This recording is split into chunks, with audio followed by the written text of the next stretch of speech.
Olá pessoal, tudo bem? Professor Pitt apresentando mais uma aula de Física Básica direcionada para o ensino médio. A nossa aula de hoje abordará os conceitos científicos que envolvem o trabalho da força constante. Em termos gerais, o trabalho da força constante é a quantidade de energia gasta na execução de uma atividade, e sua intensidade é determinada pelo produto da força pelo deslocamento. Vejamos então na figura abaixo que nela nós vamos considerar que uma força constante de intensidade atue no bloco, que consideraremos como sendo um ponto material, fazendo com que ele sofra um deslocamento simbolizado pela letra D. Aqui nós temos o bloquinho, ele está primeiramente nessa posição A. Essa força que atua sobre ele, ela atuará sobre ele do ponto A até o ponto B de maneira constante, só que ela está nesse caso aqui na diagonal, ou seja, formando um ângulo θ em relação ao plano que passa pelo centro de massa ou de gravidade do nosso bloquinho aqui. Nesse caso aqui, como veremos mais à frente, você teria que ter duas componentes da força, uma perpendicular aqui e outra na horizontal, então, ou seja, uma na vertical, outra na horizontal da força F. Daí nós veremos também que quem proporciona esse deslocamento aqui, porque atua na mesma direção e sentido desse deslocamento, é a componente X dessa força. A vertical aqui, que é a componente Fy, ela não exercerá trabalho dentro desses conceitos iniciais aqui, ok? Daí nós temos aqui as complementações. Ainda com base na figura acima, podemos determinar o trabalho realizado pela força. Esse trabalho é simbolizado pela letra T aqui, mas ele pode ser simbolizado pelo tal, que é uma letra grega, ou W, e assim sucessivamente. No decorrer do deslocamento, fazendo o produto da força aplicada no ponto material pelo deslocamento sofrido pelo ponto material e pelo cosseno que se forma entre as orientações do vetor força e deslocamento. Espera aí, complicou, né? Então vamos dar uma clareada aqui. Então a equação que nos permite calcular o trabalho realizado é a seguinte. Então você vai ter trabalho é igual ao produto da força vezes o deslocamento vezes o cosseno do ângulo θ. Ou seja, se voltarmos aqui na figura, então aqui que nós temos aqui o produto da força, que nesse caso aqui é constante, pelo deslocamento vezes o cosseno desse ângulo aqui, dará condições de calcularmos o trabalho. Esse trabalho aqui ele será simbolizado pelo T, nesse caso aqui o tal, uma letra grega, ou W, conforme nós veremos mais à frente. Daí nós temos aqui, utilizando essa equação com estudo mais detalhado, nós podemos ter as seguintes prescrições aqui. Né? Quais são? Vamos lá.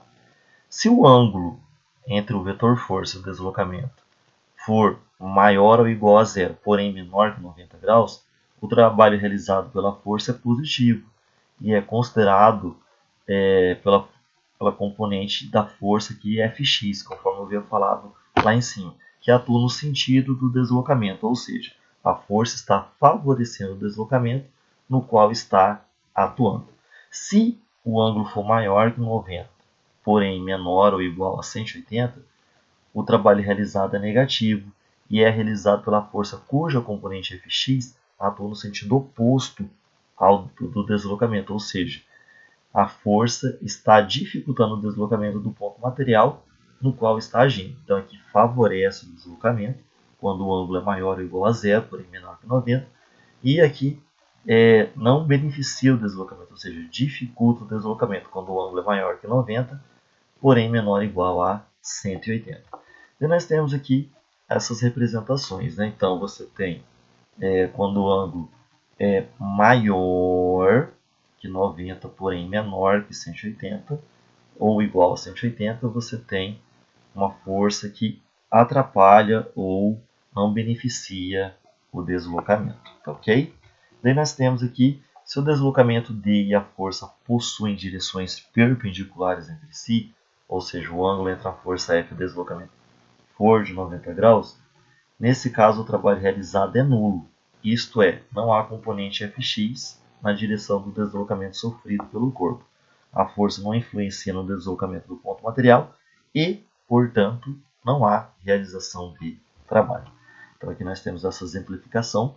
Toda vez que a força for perpendicular ao deslocamento, nós não teremos trabalho, que ou seja, ele será nulo no sentido desse deslocamento aqui.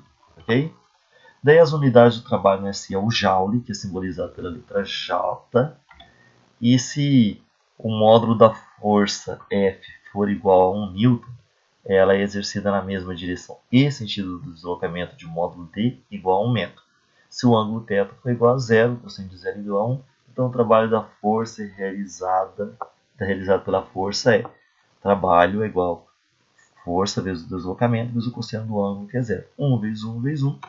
Nesse caso aqui vai dar 1 Nm. Esse Nm aqui, nós simbolizamos ele de Joule, em homenagem a James Prescott Joule. Ok?